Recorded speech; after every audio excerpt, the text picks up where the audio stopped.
Bienvenue à Info TV Laval, mon nom est Stéphanie Léveillé-Denis. Cette semaine, toute une émission pour vous. Nous avons conférence de presse du Salon des aînés qui a été couverte. Angelo Esposito du Parti conservateur s'entretient avec mon co-animateur Jean-Jacques Lapierre. Nous avons Alex Adou qui nous parle de la cote de crédit lors de l'achat d'une maison. Nous avons Sandra Georgescu de chez Idolem Yoga qui nous faire une mention, 8e anniversaire, etc. Nicolas Vincent Poirier, Chronique Cinéma, nous parle du film Le Joker. Apparemment que ça vaut vraiment le détour.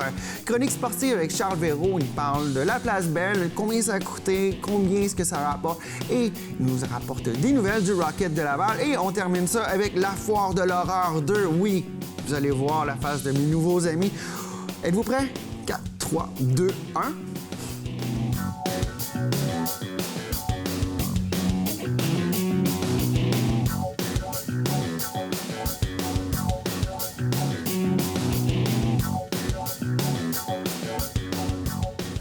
L'Halloween s'en vient et pour une deuxième année consécutive, il y a un phénomène à Laval.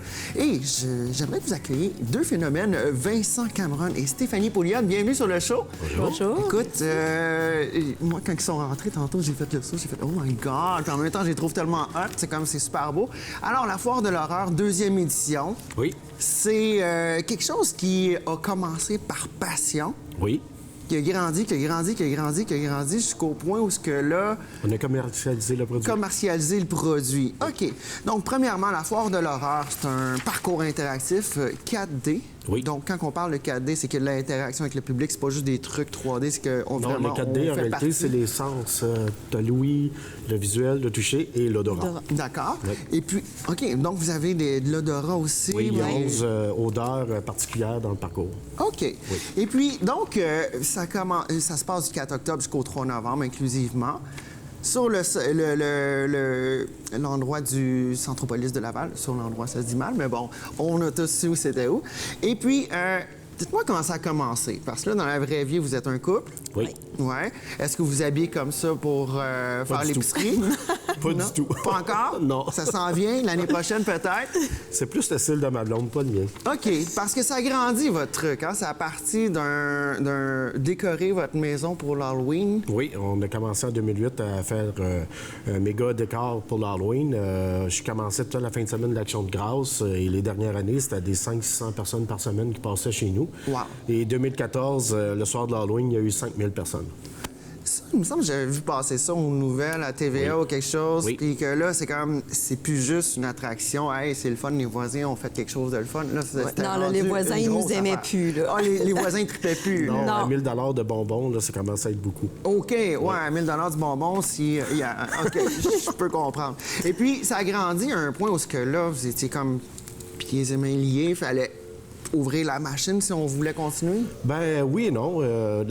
En 2015, j'ai été approché par le Carrefour de l'Estrie qui m'ont donné ma chance à mettre une remorque. J'ai dit, je vais essayer mon produit avec une remorque. J'ai conçu comment je peux dire ça? Un petit parcours. Un petit parcours, plus simpliste, mais c'était correct. OK. Et puis, on a vu réellement l'intérêt du monde. En 2 semaines, on a eu 2500 personnes. Wow. Oui. Puis quand on parle de remorques, c'est parce que pour faciliter la chose, c'est comme des C'est des stage 53 lines, pieds. c'est des 53 pieds, puis que là, à l'intérieur, on décore, on fait... ce qu'on On a, fait le parcours à l'intérieur. Oui. OK. Et c'est en 2016, j'ai décidé de pousser mon expérience. Fait que j'ai racheté 5 autres remorques pour faire le parcours. Et puis là, je suis des séminaires à toutes les années. Ça fait 5 ans que je vais dans les Trans World suivre des séminaires, voir les plus gros congrès qu'il n'y a pas là, par rapport à l'Halloween, l'horreur. Tous les effets spéciaux sont tous là-bas. Parce que là, ce qui est le fun avec l'Halloween, c'est... je me rappelle à une certaine époque, oui, je me vieillis. Quand on était enfant, l'Halloween, c'était comme le party, puis nos parents étaient comme, ben oui, on va aller chercher des bonbons. Là, à ce temps, les parents en font partie. Les parents trippent sur l'Halloween aussi. On se déguise, les parties, même passé la trentaine, il y a encore des parties d'Halloween qui se font. Et puis, est-ce que c'est une passion pour vous deux, là, l'Halloween ou les déguisements, les films d'horreur, toute cette ambiance-là? C'est plus que l'horreur, dans le fond, il y a une facilité de création avec les thèmes d'horreur. C'est limité. Ouais. Ouais. Contrairement à Noël, qui est tout le temps des lutins ou des bonnes nanes de la neige, Ouais. l'horreur, Bonhomme en rouge. c'est réellement illimité. Et ce qui est le fun, nous autres, dans notre parcours, c'est qu'on mélange la technologie là-dedans pour faire des jumpscares un peu partout, d'où les odeurs, ces choses-là. On joue beaucoup sur les phobies du monde. Ouais. On va chercher certaines phobies. Il y en a qui sont claustrophobes, il y en a d'autres qui ont peur du noir, il y en a qui ont le vertige, peur des serpents, des araignées. On joue avec toutes ces sensations. Oui, oui. Fait que peu importe, même si une personne est insensible, il y a tout le temps quelque chose à quelque part qui peut aller le rejoindre. Qui va aller le rejoindre. Oui. Et puis, là, 6 remorques, c'est un parcours qui prend combien de temps à faire? Environ.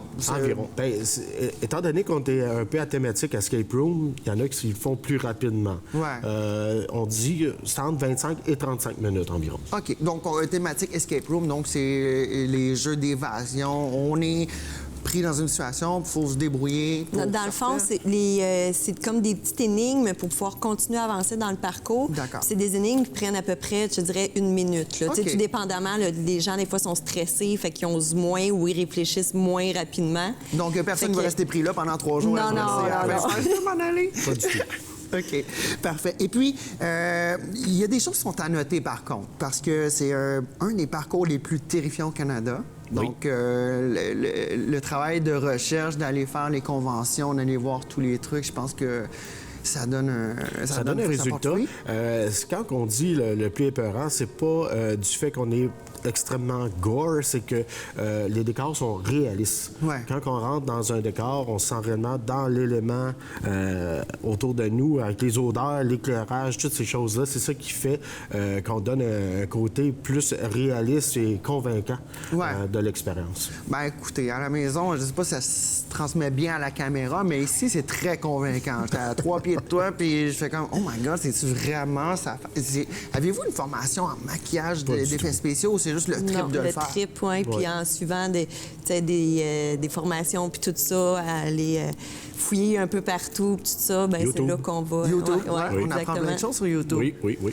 Et puis, il y a des trucs qui sont à noter, par contre, parce que vraiment, pour question de sécurité, c'est un parcours. On veut que tout le monde, on ait du plaisir, puis que tout le monde soit en sécurité. Donc, il est à noter que les talons hauts, les bijoux, boucles d'oreilles, téléphones cellulaires et appareils photo sont interdits. Ça, c'est super important. Un, pour garder la surprise. J'imagine si on voit les photos sur Facebook, on gâche le punch un petit peu. Et puis aussi, ben, les talons hauts, on s'entend que... C'est peut-être pas la place pour mettre des talons aiguilles. Là. Ouais, on les met dans le sac, puis on amène des running shoes pour faire le parcours, puis après ça, on sort en talons. OK. Et puis, la Foire de l'horreur 2, c'est pour les 12 ans et plus. Oui. On mentionne souvent, on a l'impression qu'on va amener nos petits-enfants. C'est peut-être un peu trop intense pour les enfants de bas âge. Oui. Ouais. OK. Et puis, qu'est-ce que vous aimeriez que les gens sachent sur votre passion, sur votre...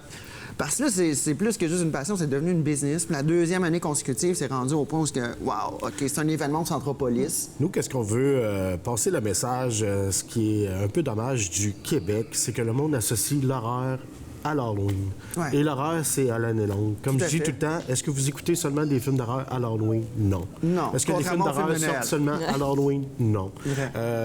Et là, présentement, on le voit, là, l'achalandage commence à monter graduellement et ça va avoir pour effet que les 2 à 3 dernières semaines, on va refuser 5-6 000 personnes. Wow. Parce que notre parcours, on peut accueillir seulement que 90 personnes à l'heure, contrairement aux autres maisons hantées, que c'est du 120 à 130 maisons à Là, c'est l'heure. un petit peu plus jam-pack, l'expérience peut-être un petit peu moins Ben, moi, elle est développée. plus longue un peu avec Voilà. les thématiques escape room, donc ça ralentit un peu. Par contre, l'expérience est beaucoup supérieure à une maison hantée conventionnelle. OK. Ben écoute, juste avec ce que je vois ce matin, moi, c'est vendu. Je vais aller voir ça. Donc, ça se passe du 4 octobre jusqu'au 3 novembre. La foire la foire de l'horreur, 2, au Centropolis de Laval. Et puis, pour plus de détails, on peut vous suivre sur Facebook, Oui, Instagram, Instagram. Foire de l'horreur. Un gros merci, mot de Cambronne pour la suite. Puis sans blague, j'ai hâte de voir vos kids. Là, il doit y avoir quelque chose. Ah, ils sont super. Merci. Merci. Merci. Chronique cinéma cette semaine. On accueille toujours Nicolas Vincent-Poirier. Salut. Salut! Alors, tu nous parles d'un film qui a été très attendu pour les fans de la bannière. On parle du Joker aujourd'hui. Donc, Oui. fameux personnage mythique de Batman, le mal incarné, la folie incarnée. Et puis là, il a droit à son propre film. Oui, mais ce qu'il faut comprendre avant, c'est que ce Joker-ci n'est pas du tout dans le même univers que le reste des Jokers qu'on a personnages connus. de DC qu'on a vus récemment au cinéma. Ouais, ou même C'est aussi vieux que les premiers Batman des années 60 avec Poum Paf, avec César Romero qui faisait le premier Joker à la Ouais, télé. Écoute, c'est un Joker, c'est un genre de Joker qu'on a probablement jamais vu avant. Et deuxièmement, pour ceux qui seraient un peu mélangés, qui diraient, ben oui, mais il y a eu Jared Leto qui a fait le Joker dans Suicide Squad. C'est pas le même univers. Ça n'a rien à voir. Est-ce que ça expliquerait pourquoi le nom d'origine du Joker avant soit pas le même qu'en dans plusieurs bandes dessinées et plusieurs autres films de Batman? C'est comme un autre univers totalement. Bien, premièrement, c'est qu'il n'y a jamais d'origine claire à propos du Joker. Okay? Tout le monde a comme son interprétation. Dans ce film-ci, le personnage, celui qui va Arthur devenir... Fleck. C'est ça, il s'appelle Arthur Fleck, celui qui va devenir le Joker. Et c'est un film extrêmement lent. C'est pas du tout un film d'action. Pour ceux qui s'attendent à un film d'action comme n'importe quel autre Batman, c'est pas le cas du tout. OK, parce que c'est pas un Batman, c'est un film du Joker. Du Joker, c'est l'origine du personnage. Le film dure pas loin de 2h30 et c'est vraiment l'évolution de Arthur Fleck qui va devenir à la fin le Joker. Et c'est un film sur la maladie mentale parce que Arthur Fleck, on le comprend un peu avec la bande-annonce, là, il est pas... tu sais, il y a certains problèmes. Il y a des problèmes mentaux. Son travail, c'est d'être clown pour faire la publicité pour des magasins en faillite, des magasins de meubles, des trucs c'est ça, c'est un clown... c'est ça. Un clown déchu. C'est ça, il travaille comme clown, on l'envoie à une place, à une autre place. Des fois, c'est dans un hôpital. Des fois, il se fait, en bon français, écœuré par ses partenaires de travail, les autres clowns. Les gens le méprisent un peu. Mais c'est la société au complet. Parce que ce que ce film-là montre, c'est que ceux qui sont atteints de maladies mentales, souvent, ils sont non seulement pas tant aidés par la société, mais il y a une certaine forme de méprise par rapport aux plus puissants dans la société, par rapport à... Et c'est ce que ce film-là montre. Mets le doigt dessus. Et par rapport à ça, parce que je veux pas trop en dire, parce que c'est difficile parce que ça donne le goût, là. Ça donne le goût de vendre des punchs, mais je veux pas en vendre, là. Et ça ne pas combien ça paye. Et ce film-là, moi, je pense que c'est un des meilleurs films depuis les 10 dernières années. C'est juste moi qui le dis, là. Tout film confondu ou dans la lignée des Batman? De tout film confondu. OK, c'est un gros statement que tu dis. Oui, là. parce que c'est un film... Écoute, c'est un film sur la maladie mentale. Le Joker, c'est une excuse pour aller là. Oui, OK, je te file. Tout simplement. Ouais. Puis ce qui se passe, c'est que c'est réalisé par Todd Phillips. Qui est Todd Phillips? C'est un gars qui a fait de la comédie toute sa vie. La trilogie Hangover, mais ça, c'est lui. Il l'a écrit, il l'a réalisé. Puis là, un moment donné, il était voir Warner Brothers, puis il a dit, regarde, moi, j'ai une idée pour un nouvel film. univers. Pas un nouvel univers, un one-shot deal. Là. Juste un seul film avec, regarde, le Joker, et c'est ça. Et le but avec ça, c'était dans le fond, de tester une bannière qui s'appelle... c'est un peu Todd Phillips qui a créé ça, DC Black. Et qu'est-ce que c'est? Eh bien... c'est une approche un peu plus réaliste. Sombre des personnages de DC Comics. Des personnages de DC. Mais pas nécessairement, le but, c'est pas de créer nécessairement un univers cinématographique. Là, ils ont essayé quelque chose avec le Joker. Et Marvel, qui ont réussi à créer un univers cinématographique, ben moi, je me rappelle... Avant, il fallait que je l'explique, là, avant 2012, que là, tous les personnages allaient être dans le même film. Là, les gens sont comprenaient plus pas trop. habitués. Ils ont vu, Marvel Universe, c'est 22 films au total? 23 films. 23 films. Mais maintenant, ce qui va se passer avec DC, je pense qu'il va arriver, c'est que là, on va avoir droit à peut-être plusieurs interprétations du Joker ou de Batman en même temps, mais ça sera pas du tout le même. Des versions plus glauques, plus sombres, plus poussées, avec des messages sociaux, peut-être? Peut-être avec la bannière DC Black, qui va plus peut-être montrer ça, mais il n'y aura jamais deux Jokers pareils. Comme je prends l'interprétation de Joaquin Phoenix, ben, en même temps, parallèlement à ça, présentement, tu as celui de Jared Leto de Suicide Squad, beaucoup plus coloré. Tu n'auras pas deux mêmes Jokers, à mon avis, qui vont paraître au cinéma en même temps. Oui, on n'espère pas, parce que c'est mélangeant. Oui, et justement, ça donne une nouvelle approche au film de super-héros, de quoi que dans ce cas-ci, on peut pas dire que c'est un super-héros. Super-héros, c'est carrément un super vilain. Oui, et le film, je veux dire, il a battu des records. Là. On parle de 234 millions à travers le monde, dans sa première fin de semaine, 93 millions en Amérique du Nord. Donc, pour tous ceux qui pensaient, peut-être y compris Todd Phillips, qui se disait, regarde, C'est un seul film, tu sais, il n'y a pas de suite à ça, rien de ça. Est-ce que tu crois vraiment que la porte est close ou ça a tellement fait un tabac qu'on va ouvrir la porte? Il va en avoir d'autres. C'est un film qui a coûté à peu près 70 millions à faire. C'est quand même pas si pire pour les budgets qu'on voit d'habitude. Que ça. Ouais. C'est vraiment pas tant que ça pour un film basé sur une bande dessinée. Ouais. Et aussi, ce qui est intéressant, c'est que moi, à la base, j'avais plus d'espoir par rapport à ce film-là à cause d'une rumeur que j'avais entendue à un moment donné. Qui était? Qui était que le film, pendant le tournage, il réécrivait au fur et à mesure. C'est normal de réécrire certains passages pendant le tournage, qui est une autre écriture. Ouais. Mais de réécrire constamment le scénario, comme c'est un mauvais signe. Mais il y avait une raison à ça. Joaquin Phoenix a perdu 52 livres. Pour faire le rôle. Pour faire le rôle. Et tout au long du tournage ou avant le tournage? Avant le tournage, j'ai perdu 52 livres. Il était faible. Ouais. Donc, de dire 6 mois après, on tombe en reshoot, ce qui est tout à fait normal pour un film de cette taille-là, c'est pas possible parce que Joaquin Phoenix, il doit reprendre du poids, il y a d'autres rôles à faire, il peut pas, là, tu sais. Donc, pour ça, il fallait qu'il pense constamment, OK, dans quel état il va être?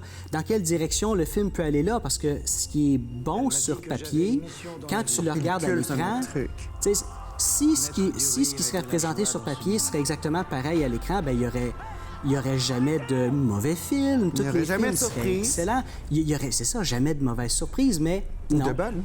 C'est écrit, puis après ça, à l'écran, c'est quelque chose de nouveau, donc il fallait qu'il repense constamment à OK, qu'est-ce qui peut arriver? C'est quoi les embûches qui peuvent arriver là? Donc, c'est la raison pourquoi ils ont réécrit constamment et le film, veut dire, il est excellent, mais encore une fois, pour ceux qui s'attendent à voir un film d'action, ça file pas décousu vu qu'il y a eu plusieurs réécritures lors du tournage. Souvent, on se parlait de ça la semaine dernière sur un autre film. Quand il y a des réécritures, des scénarios en cours de route, ça donne souvent pouette à la fin parce que c'est décousu. Là, c'est pas le cas. Oui, c'est parce que ce qu'on a parlé la semaine dernière, c'est quand il y a des problèmes, quand le producteur veut essayer de prendre la place du réalisateur, puis, OK, c'est une guerre de pouvoir. Dans ce cas-ci, ça n'en était pas une. C'était pour l'art, c'était pour donner la meilleure chance possible au film, d'avoir la meilleure issue possible. Exactement, parce qu'il savait très bien qu'avec ça, il pourrait pas tomber en reshoot.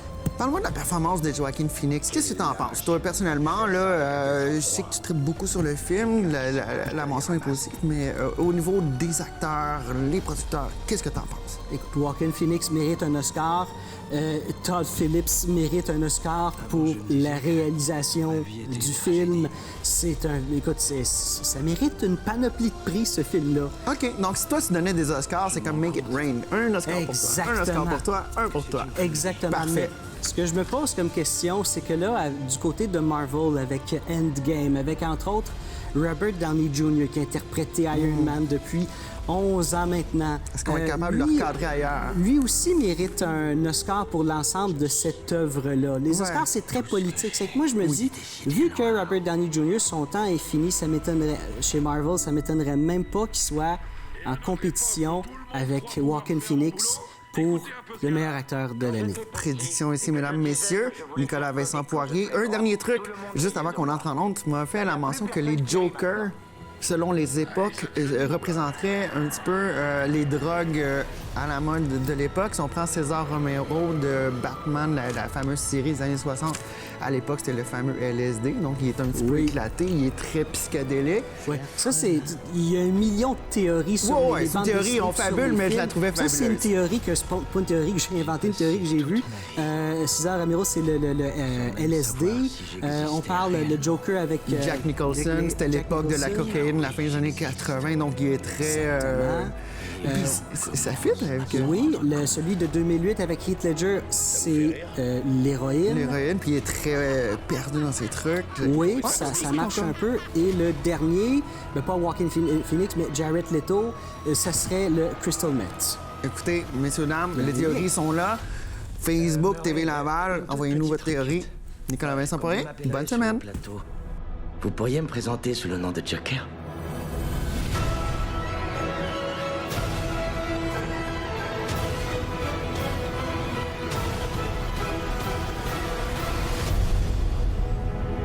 Send in the clowns.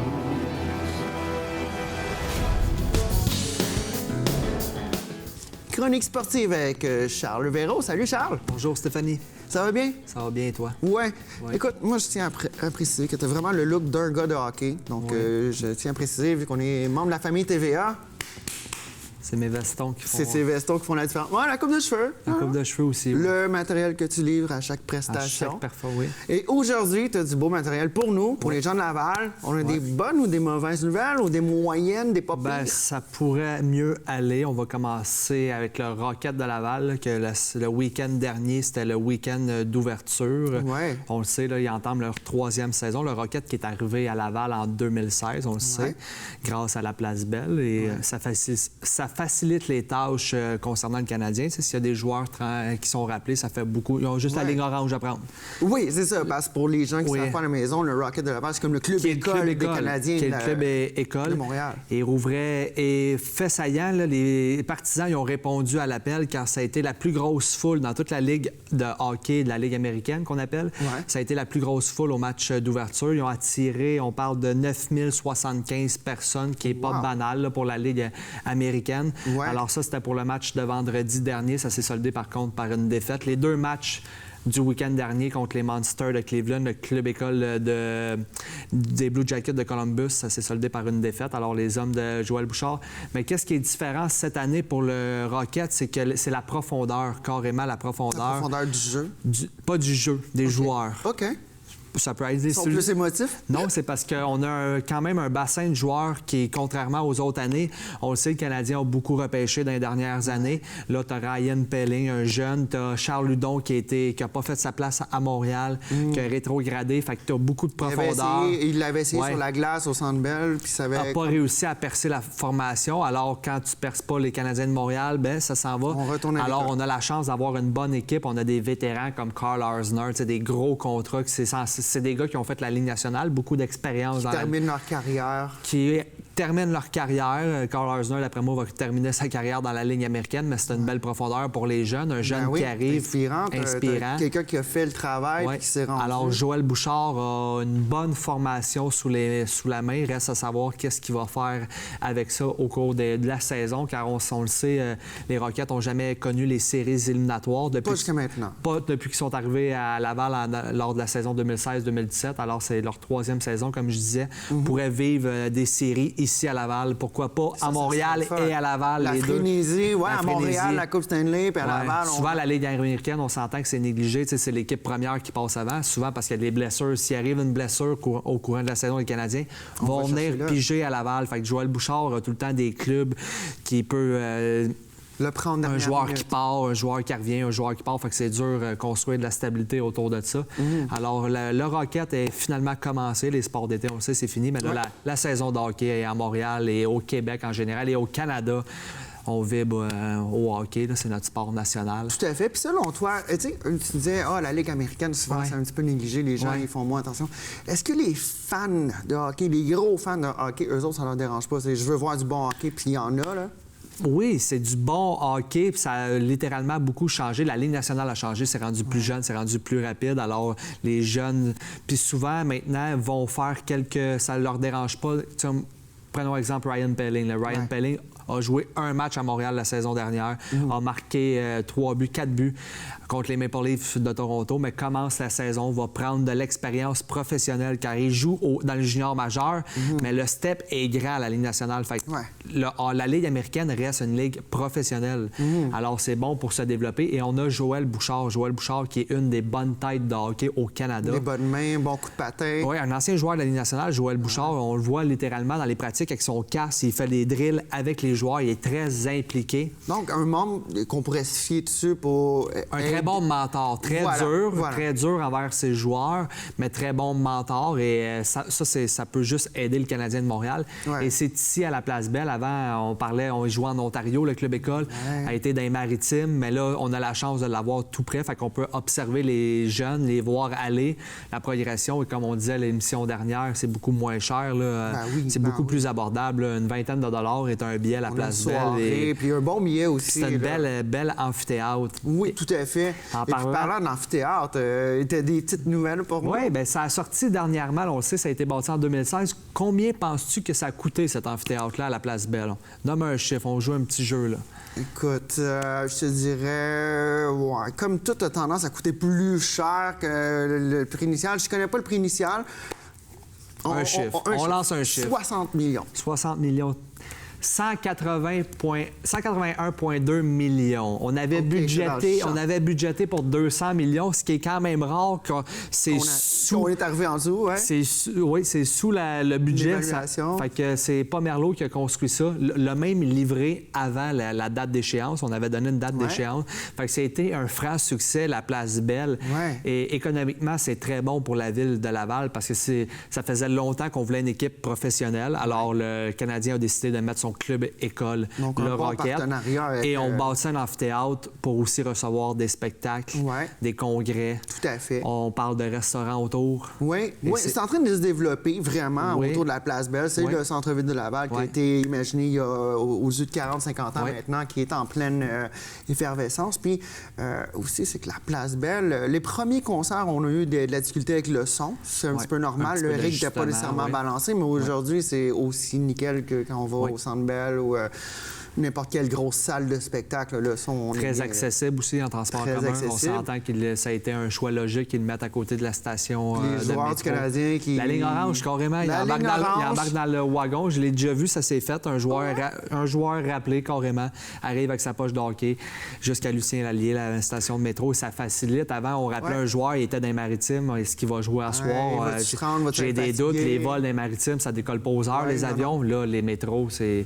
même en auto, au pire, c'est très accessible. Ouais. Covoiturage aussi, si vous voulez covoiturer un futur membre du Canadien. Une future vedette. Futur star. Alors, pour en revenir, c'est ça, la Place Belle. Ben, Donc, c'est des bonnes nouvelles, au Marc final. Demers, votre maire de Laval, c'est un constat très positif concernant ça.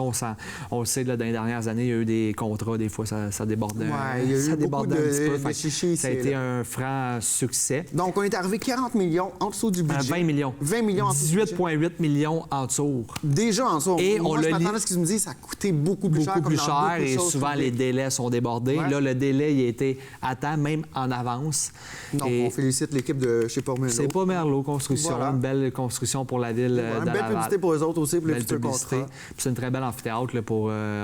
Tout tu y as à déjà fait. été? Oui, Tu as oui, déjà à été quelques pour- reprises, aller voir des spectacles, aller voir la première, le premier match du Rocket, l'ouverture, ça a été vraiment une belle moderne. expérience.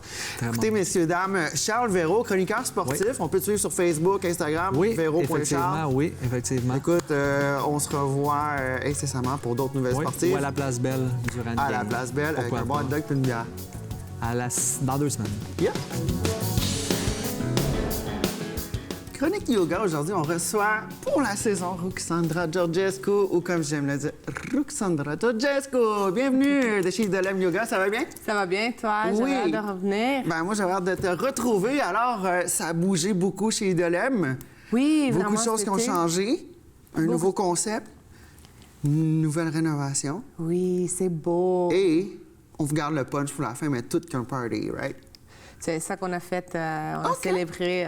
On a bien célébré On a toutes célébré. les nouveautés. Les nouveautés. OK, parlons de nouveautés. Qu'est-ce qui se passe chez Idolem? Il y a eu des rénovations. Il y a des grosses rénovations cet été. On a, dans le fond, on a un nouveau concept. Mm-hmm. Tu sais, ça fait quand même des années qu'on est Yoga une show. source de bien-être pour les idoles yogis partout Ouais. un peu. Là, on est rendu à 12 studios, 13 studios. Ouais. Fait Ça que, va bon train. Ça va bon train, oui. On est le plus grand réseau de yoga show au Québec. Wow! Fait qu'on est fiers de nous.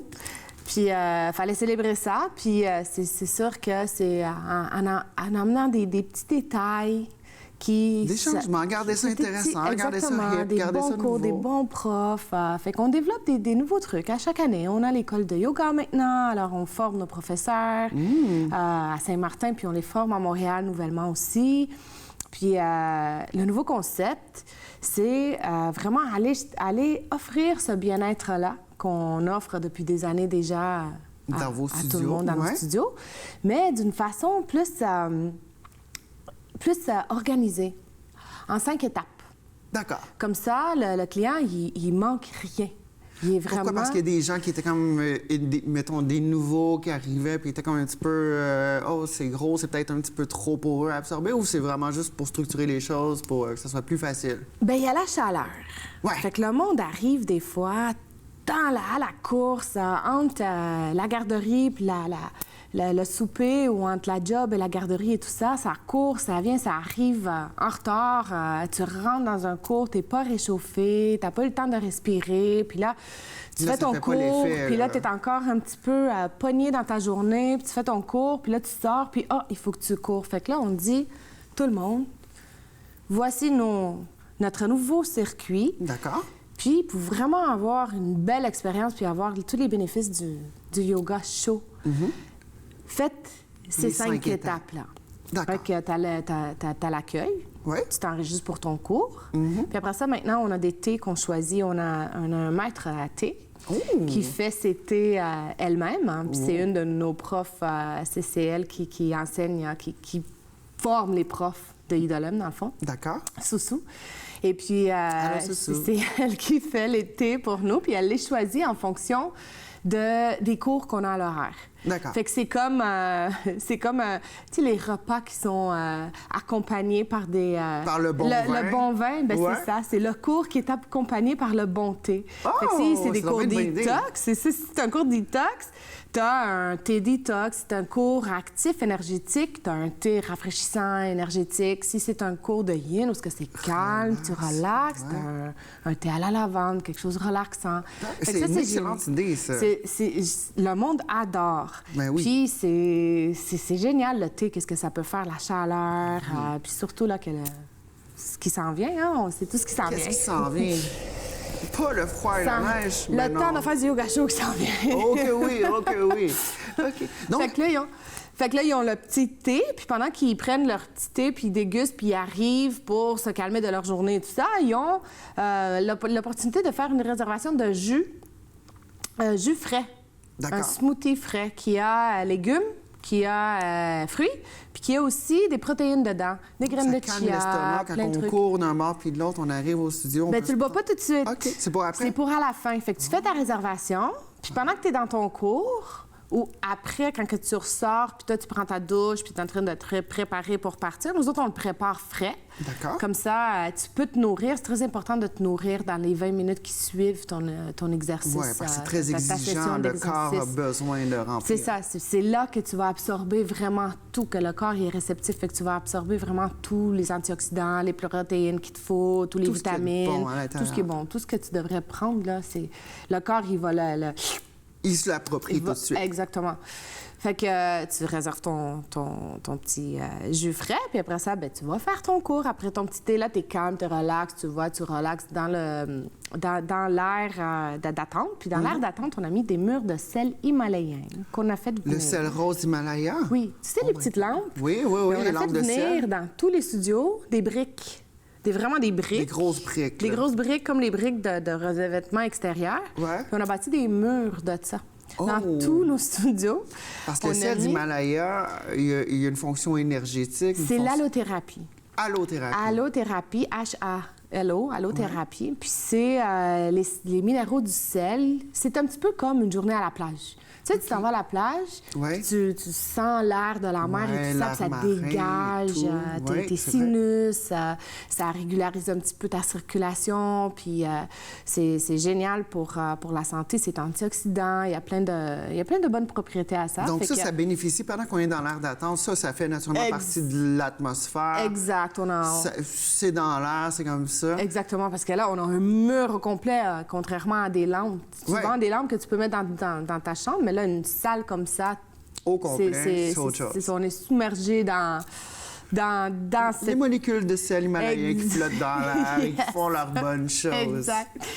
Fait que là, t'attends avec ton petit thé, puis tu inspires c'est ce bonheur-là. Ouais. Tu vas faire ton cours, tu transpires, tu détoxes, tu te réhydrates, parce que t'as ta bouteille d'eau. Super important parce que sinon, Tu vas prendre ta douche, tu ressors, puis t'as ton smoothie avec ton nom et tout qui t'attend pour te nourrir, puis pour avoir aussi un petit peu le temps de dire OK, Il faut que je ressorte dans dans la vraie le vie, froid, ouais. dans la vraie vie. Il faut que j'absorbe ce que je viens de faire parce que tu fais quand même de l'exercice. C'est de l'exercice physique et mental aussi. Exactement, mais c'est beaucoup physique aussi. Ouais, Il y a tout le temps une partie relax au début du cours puis une partie relax et étirement à la fin du cours. Mais ça reste que le yoga, c'est pas facile. Bon, le yoga, c'est du bon exercice physique. Voilà. Fait que ça fait travailler les muscles. Tout à fait. Fait que t'as besoin d'un petit relax à la fin. Puis en même temps, c'est comme, tu sais, la personne qui finit son travail, sort du bureau, prend le trafic, tu prends le temps de prendre le temps, ton décompresses. Tu décompresses. Puis après ça, quand tu t'en retournes à la maison, t'es pas... même si t'es dans le trafic, quoi que ce soit, t'es relax. Prends ton petit rafraîchissement nourrissant. L'après-effet. Puis aussi, c'est que souvent, on vient de travailler, on a faim, puis là, on veut arriver à la maison, puis là, il faut tout préparer, puis là, le stress, puis la grosse affaire. Là, c'est comme... l'atmosphère dans la maison et tout, fait qu'on on arrive, c'est frais dispo. Je trouve que c'est une excellente idée, Ruxandra. On va baisser le taux de divorce au Québec, à Laval, en tout cas. Oui, on va voir ça. Chicane domestique. Puis, un autre truc qui évite les divorces, c'est de faire la fête. Et puis, le 25 septembre, c'était les 8 ans d'Idolem Yoga. Félicitations, joyeux anniversaire. On est vraiment comblés par le nombre de personnes qu'on a eues. Puis, on a offert les cours gratuitement toute la journée. Puis, c'était plein du matin au soir. D'accord. On fait des tirages. Il y a du monde qui ont gagné des passes de yoga. Et il y a eu des petites surprises par-ci, par-là. Et on a servi du champagne et du les bulles. Ça prend des bulles. Ça prend des bulles. Exactement. Ça, c'était le 8e. Ça, c'était le 8e. C'est la 8e année depuis qu'on fait du yoga chaud. Parce qu'avant, ça a commencé sous une autre forme. On avait du yoga à la température régulière. D'accord. Le studio de Laval, ça fait longtemps qu'il est là. Ouais. On a fait beaucoup de trucs. On a vendu des vêtements. On a fait beaucoup de trucs dans ils étaient très bien implantés. Dans l'histoire, là. Puis on est arrivé la nouvelle moussure, le concept yoga show est arrivé il y a 8 ans. Ben écoute, vous étiez les pionniers là-dedans, puis les premiers sont arrivés. Le monde sont devenus accros. On a découvert ça, puis on est dans la bonne branche. On est accro à Idolem Yoga et à Ruxandra Georgescu. Un gros merci, Ruxandra. Merci Content de te retrouver cette saison. On se revoit d'ici quelques semaines. Puis Maud Cambronne pour la suite. Oui, Namaste, merci. girl. Namaste. Mes salutations à tous. Alors, dans le cadre des élections fédérales, j'ai offert à plusieurs candidats de différents partis de venir témoigner de leur cheminement. Aujourd'hui, j'ai le plaisir d'accueillir Angelo Esposito. Salut, Angelo. Bonjour, ça va bien? Oui, ça va bien. C'est un grand plaisir de t'accueillir parce que tu as un cheminement particulier. Toi, tu as été impliqué beaucoup dans le sport. Raconte-nous donc un peu cette démarche-là. C'est sûr. Depuis que je suis jeune, je suis dans le sport. J'ai commencé avec du patinage artistique, du hockey, soccer, baseball. Tu le nommes, j'ai joué le sport. Et finalement, à 12 ans, j'ai décidé avec ma famille, on a décidé ensemble que je vais me concentrer sur le hockey. Puis c'est ça que j'ai fait. Je suis devenu, j'ai suivi ma passion, puis je suis devenu un joueur de hockey professionnel. Ça t'a emmené à un événement particulier en 2009. Raconte-nous ça un peu. C'est un événement particulier. C'est une longue histoire. J'ai été coupé 3 fois avant de faire cette équipe, 3 années de suite. Puis c'était l'équipe de quoi? Équipe Canada junior pour le club junior Canada. Canada. Oui, exactement. Puis ça t'a emmené dans une partie, c'était une finale, C'était la finale. Je me suis fait couper 3 fois avant. Finalement, la 4e fois, j'ai fait l'équipe. On avait M. Pat Quinn comme coach. Ah oui? On a joué. C'était un extraordinaire entraîneur. Et dis-moi, qui a compté le but gagnant? Oui, c'est moi, j'ai compté le but gagnant. Ah, c'est bon. ça. On a battu la Suède en finale. Puis, je pense que la meilleure chose de toutes, c'est qu'à la fin du match, excuse-moi, je trouve, je trompe sur les mots, mais mes gants puis mon bâton étaient mis dans le Hockey Hall of Fame. Ah, bon, formidable. Ouais, alors, ça t'a emmené à une expérience de vie assez extraordinaire, d'avoir le courage, d'avoir de la persévérance. Ça t'a emmené ça. Et puis ça t'a emmené finalement, aujourd'hui, à faire de la politique. Oui. Ah, bien, c'est bien. Alors, on fait... Tu m'as dit que tu as toujours été intéressé à la politique. Tu as toujours suivi la politique. Hein? J'ai toujours été intéressé à la politique, puis je pensais toujours embarquer dans la politique, mais plus vers ma retraite. Pas à 27 ans quand j'ai pris ma retraite dans le hockey, mais plus tard dans la vie, à 50, 60, je me voyais toujours comme peut-être un maire de la ville un jour, ou peut-être un député, mais quand la porte s'est ouverte avec le Parti conservateur, j'ai pris le saut, puis j'ai embarqué. Maintenant, tu vas représenter un quartier qui est quand même historique, parce que c'est le berceau de Laval. Oui. Est-ce que, je sais pas, tu prends conscience que tout ce qui s'est passé dans ce quartier-là, c'est formidable? C'est formidable. C'est où tout est commencé, puis il y a même la première paroisse est à Saint-François, je crois. Oui, Saint-François la première, et là aussi, alors ça représente ça. C'est fantastique de représenter ça, mais c'est un grand quartier, beaucoup d'électeurs. Oui, c'est un grand quartier quand même. On a pas mal... Grand. Boulevard des Laurentides, tout l'Est. Ah oui? Et il y a l'agriculture, il y a l'urbanisme, il y a tout dans le quartier. Puis avec 101 habitants, c'est quand même un grand quartier. Maintenant... 101 000 habitants, excuse-moi. Oui. Oui. Nos électeurs ont besoin de savoir quelles sont tes valeurs. Qu'est-ce que tu favorises, toi, surtout? Bien, c'est sûr que mes valeurs, je suis un gars très honnête. C'est quelque chose que... À l'honnêteté. À l'honnêteté, exactement. Dans ma famille, on était toujours très transparente avec tout le monde. Je suis un gars intègre. C'est quand je crois dans mes valeurs. Puis si je crois en quelque chose, je vais aller le poursuivre. Puis si quelqu'un me dit on doit faire d'autres choses, mais j'irai pas contre mes valeurs. Et finalement, je suis un gars très discipliné.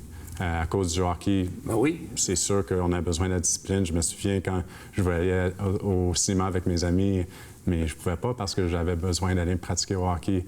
Et plus tard dans la vie, il y a des soirs qu'au lieu de prendre une bière avec un chum, j'allais me coucher le soir parce que j'avais besoin de... Le sens du devoir. Exactement. Puis je vais tout apporter ça. C'est toutes des choses que je vais amener dans la politique avec moi. Dans la politique avec toi.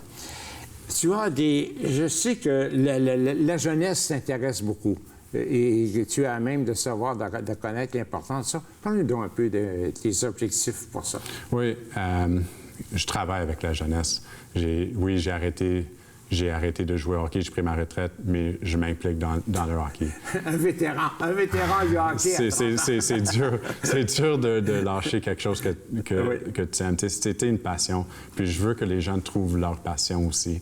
Et c'est sûr, avec le Parti conservateur, on vient d'annoncer un taxe de crédit pour les sports et les arts. Ça va aider énormément les familles. Alors, au point de vue infrastructure, pour les jeunes, est-ce qu'il y a des besoins particuliers que tu as sentis? Oui. Dernièrement, c'est sûr qu'on a eu des rencontres avec des députés provinciaux dans le comté, puis ils en parlent beaucoup, les infrastructures sportives. Il y a du travail à faire, puis il y a des investissements à faire là-dedans. C'est un besoin. Dis-moi, tu as beaucoup d'aînés dans ton quartier. Oui. Hein?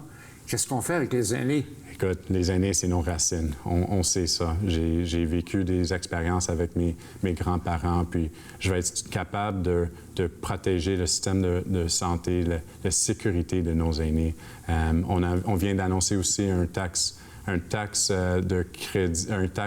de taxes pour les aînés, qui c'est sûr, ça va garder plus d'argent dans leur poche, et un transfert de 3 pour les systèmes de santé et les programmes sociaux. Ça, c'est des choses qu'on garde en tête. Les aînés sont importants pour nous et les aînés sont très importants pour moi. Dans ta carrière de hockey, tu as eu la chance de voyager beaucoup dans plusieurs pays, en Finlande, entre autres, puis tout ça, ce qui n'est pas un grand pays, 100 000 habitants, je crois, mais tu as été chercher beaucoup d'expérience en voyageant. Oui, c'est sûr. J'ai vu les différentes économies, puis c'est sûr que la Finlande, ça va bien, ça marche bien, mais en Italie, j'ai vu comment le monde est en la misère. Financièrement, le pays, ça va pas si bien que ça. Puis c'est des choses que je vais essayer de ramener ici pour que ça ouvre les yeux. Pour éviter de tomber dans le même patron. OK. Alors, qu'est-ce que tu as retenu, par exemple, en Finlande? Qu'est-ce que tu as retenu de très important qui concerne peut-être notre population, nous autres? En Finlande, ils ont un bon système. C'est sûr que leurs taxes sont très hautes, puis tout le monde chiale, mais ils ont quand même un bon système. Ils n'ont pas besoin de payer pour l'école. Écoute, nous, on est chanceux. On a un très bon système d'école. Ça ne coûte pas trop cher ici. Je pense que c'est bien fait. Mais c'est plus quand je vais en Italie que je vois que le monde, ils ont reçu des pensions quand ils étaient plus jeunes, puis maintenant, le pays ont plus d'argent, ils ont des dettes qu'ils ne peuvent même pas s'en sortir, puis on espère que ça va aller mieux pour eux. Angelo Esposito, je crois que tu es un jeune qui incarne beaucoup qui incarne le pouvoir des jeunes de pouvoir se présenter, d'avoir le courage de faire des actions constructives. Alors, j'espère que tu vas faire continuer une belle campagne. Alors, je suis très heureux de t'avoir reçu ici. Oui, merci beaucoup. Je suis très content. C'est un grand plaisir, mon amour. Au plaisir. Début octobre, l'Halloween s'en vient. On continue notre périple dans le monde de l'immobilier avec Alex Adou de chez Remax. Salut Alex, ça va bien? Oui, ça va bien, toi? Oui, toujours. Good. Donc, la semaine dernière, on s'est quitté en parlant de crédit, de code des crédits. Là, ça commençait à faire beaucoup d'informations pour une seule chronique. Là, on dédie la chronique au complet à la cote de crédit. Donc, qu'est-ce qu'est la cote de crédit? Qu'est-ce que ça détermine? Sur quoi c'est calculé? Donc là, on va essayer de démystifier ça. Évidemment, tout est agent d'immeuble. Moi, je ne suis pas bancaire, je suis simple animatrice, mais on a quand même des informations très, très importantes pour vous à la maison. Donc, premièrement, une cote des crédits, il y a... Appelé Beacon Score. Oui. Donc, il y a le Beacon, le FICO. Oui. C'est deux codes de crédit qui se ressemblent énormément, mais la différence, c'est qu'il y en a une, c'est chez Equifax, et l'autre, c'est chez TransUnion. Chacune un petit peu différente, mais à peu près dans les mêmes... Ils se ressemblent les deux. Ils se ressemblent, mais c'est pas la même équation, ce qui fait que les chiffres peuvent varier un petit peu, mais généralement, quand les deux balancent, c'est qu'on a vraiment quelque chose d'intéressant. C'est bien ça. La semaine dernière, on se disait qu'une cote de crédit de 650, c'était plutôt bas. Oui, c'était considéré comme étant bas. Moins bon crédit, plus difficile pour appliquer pour une maison. C'est ça, parce que si votre cote est à 650, c'est soit vos cartes de crédit sont pleines, soit vous avez déjà eu une coupe de paiement en retard, soit vous êtes trop endetté, vous avez trop de crédit en votre nom. Fait que c'est ça, c'est tous des facteurs qu'il faut faire attention aussi. Et puis, cote des crédits aussi, ce qu'on ne sait peut-être pas, c'est que c'est calculé pas sur le crédit qu'on doit, mais sur le crédit qui est possible d'obtenir. C'est bien ça. C'est-à-dire, exemple, on se dit, bon, ben j'ai une carte de crédit de 50 000 que je peux mettre dessus. Mais j'ai pas 50 000 dessus, je suis juste payer mon essence, puis à chaque mois, c'est en bas de quelques centaines de dollars, on claire. Ça nous fait un bon crédit, mais en même temps, c'est aux yeux du créditeur, c'est comme si on avait déjà emprunté 100 000 C'est bien ça, effectivement. Donc, c'est calculé comme ça. Donc, si on veut s'investir sur une maison... Je vous donne un autre exemple aussi. Votre exemple, il est super bon, mais vous avez une carte de crédit de 20 000, mais même si vous n'utilisez pas le 20 000, on vous calcule le 20 000 comme une dette. Parce que du jour au lendemain, vous pouvez... passe la carte, puis le 20 000 est brûlé. C'est ça, là. effectivement. OK. Et puis, donc, dans le processus de préapprobation qu'on a parlé la semaine dernière, c'est essentiel d'avoir un crédit qui a du bon sens. Ben oui. Quand on est co-signataire avec son conjoint, conjointe, là, les deux codes de crédit se jumellent. Donc, s'il y en a un qui a un crédit qui est entaché, est-ce que ça entache l'autre? Ça entache pas l'autre, mais s'il y en a un, si la maison est aux deux noms, il y en a un qui, X raison, il décide de ne pas faire son paiement à la banque, mais ça va entacher les deux. Donc, ça va entacher le crédit de deux personnes. C'est bien ça. Mais habituellement, c'est dans un compte conjoint. Mais je vous donne un exemple en ce moment de même. Mais si, mettons, l'autre, le conjoint et la conjointe décident de ne pas payer sa carte de crédit, puis ils font une nouvelle demande pour une nouvelle propriété, mais là, ça va apparaître sur la conjointe. D'accord. Et puis, exemple, deux conjoints de fait.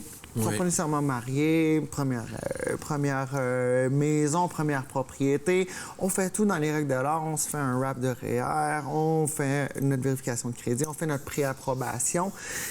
Puis là, au moment où on déménage dans la maison, quelques semaines après, quelques mois après, il arrive un incident. Exemple, un des deux est travailleur autonome, il ne peut pas travailler sans revenu.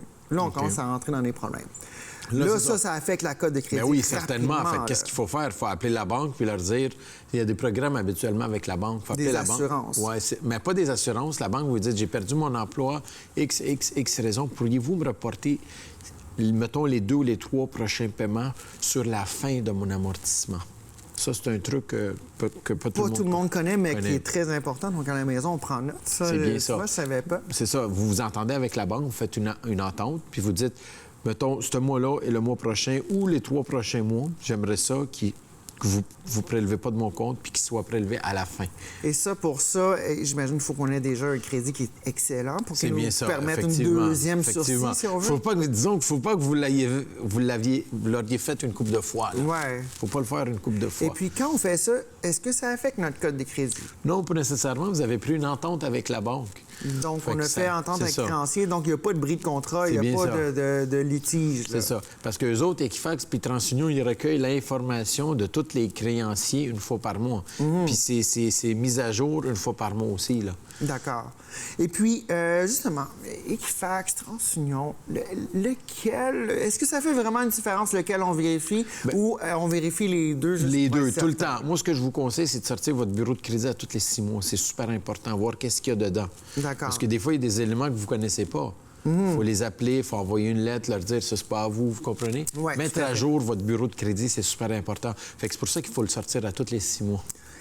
Une chose qui est importante à savoir, qu'un banquier m'a déjà donné comme information, c'est qu'à chaque fois qu'on fait une vérification au dossier de crédit, ça fait comme s'il y avait une demande au C'est bien ça. Vous perdez une coupe de points. Habituellement, on perd quelques points, voilà. C'est ça. La légende urbaine, ils disent 10 points, mais tu sais, c'est jamais pareil. C'est jamais pareil. On appelle ça un soft check. C'est un soft check. Donc, la vérification 6 mois, je veux pas, ça enlève quelques points, parce que c'est comme s'il y avait une demande, puis il n'y a pas eu de suite. C'est comme si ça avait plus ou moins fait l'affaire ou quelque chose comme ça. C'est bien ça. Mais c'est parce que c'est une interrogation. Fait que quand ils voient plusieurs interrogations sur votre bureau de crédit, c'est seulement qui va vérifier le crédit. C'est ça. C'est là que vous baissez votre cote, elle peut baisser. Et non seulement ça, quand vous faites plusieurs demandes un petit peu partout, ça peut baisser drastiquement. Il faut faire super attention. Pas appliquer pour 3 cartes de crédit à l'intérieur d'un mois, là. Non, OK. Ne jamais faire ça. Et puis, dernière question avant de se quitter. Exemple, quelqu'un qui a un score de crédit respectable aurait peut-être... Exemple, une carte de crédit qu'il peut mettre jusqu'à 50 000 $. Est-ce que ça pourrait être avantageux de cette personne-là de descendre sa carte de crédit à 20 000 pour se libérer certainement. un 30 000 de plus d'endettement possible? Plus vos limites de carte de crédit sont hautes, plus vous êtes risqué à la banque. Voilà. Fait que c'est pour ça qu'il faut avoir des petites limites. Des grosses cartes de crédit, ça aide pas, là. C'est pas bon. Okay. C'est vraiment pas bon. Bien, précieux conseil, Alex Adou, je dirais Max. Donc, on te trouve sur Instagram, Facebook, alexadou.com. Oui, c'est bien ça. Est-ce qu'on se laisse la chanson? Veux-tu la chanter avec moi? Non, je vais te laisser la chanter. Non, on n'a pas le temps. Un gros merci, on se revoit la semaine prochaine. C'est bon, merci à toi. Le Salon des aînés de Laval a été créé avec une idée venant de mon épouse et moi, il y a 2 ans.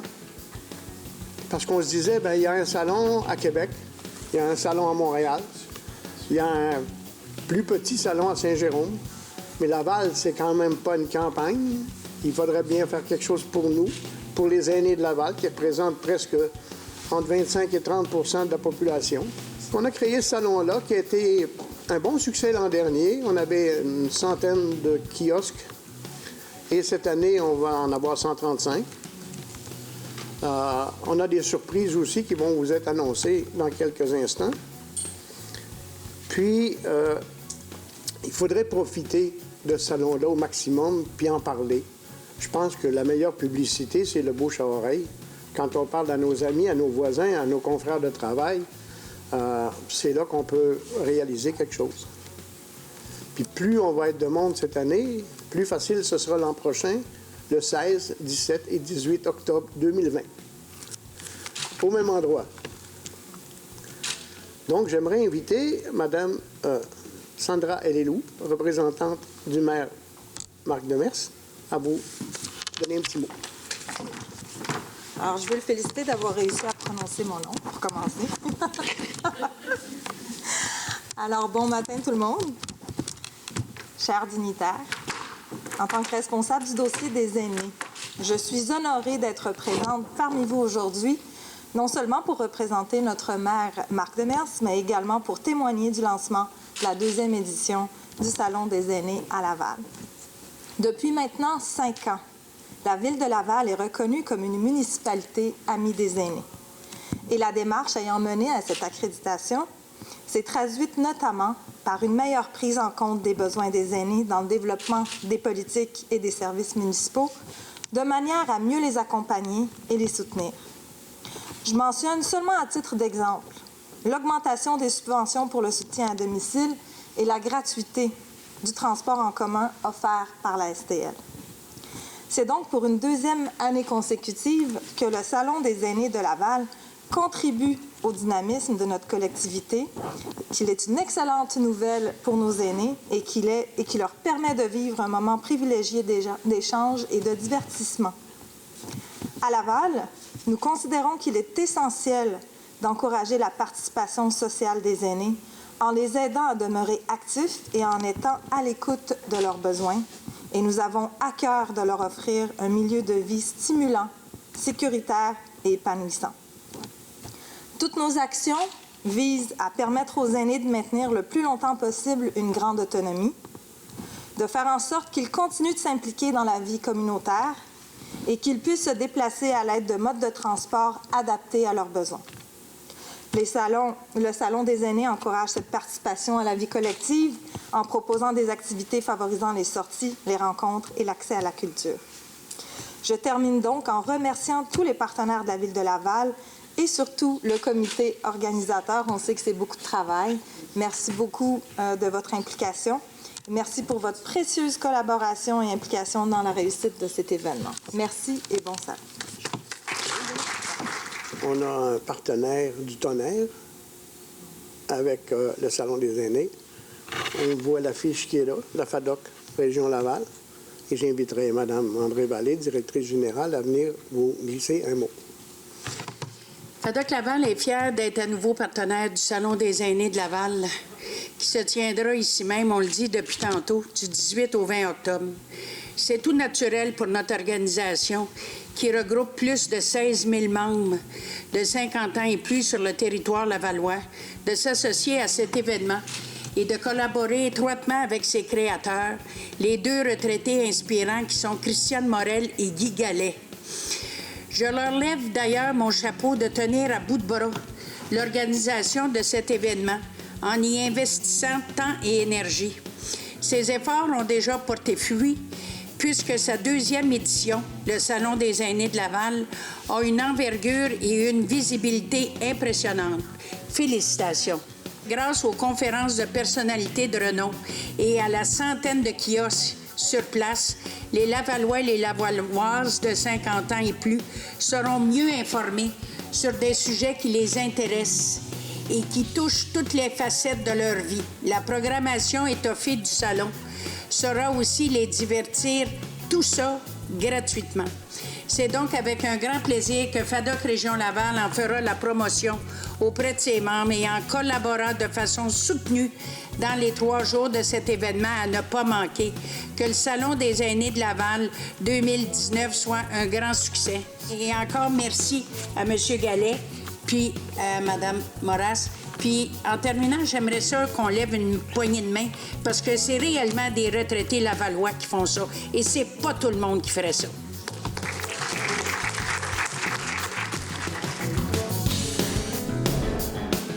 C'est ce qui complète l'émission pour cette semaine. Merci d'avoir été parmi nous. Dans un instant, vous voulez faire de l'argent, vous voulez faire de l'argent facile en direct de chez vous. Il vous reste quelques minutes pour aller au dépanneur, aller chercher une carte de Bingo TV Laval parce qu'aujourd'hui, oh oui, 3 500 $. Ça vous intéresse? En prix? Ouais. 2 500 $ pour la carte pleine. Juste pour vous, ça vous intéresse?